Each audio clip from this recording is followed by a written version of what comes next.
అందుకే దిశ రాష్ట్రంలో చర్చ కూడా జరగాల్సిన అవసరం ఉంది.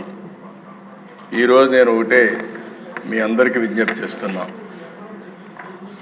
నిన్న మొన్న మనందరం కూడా మాట్లాడుకున్నప్పుడు కొన్ని డిస్కస్ చేశారు.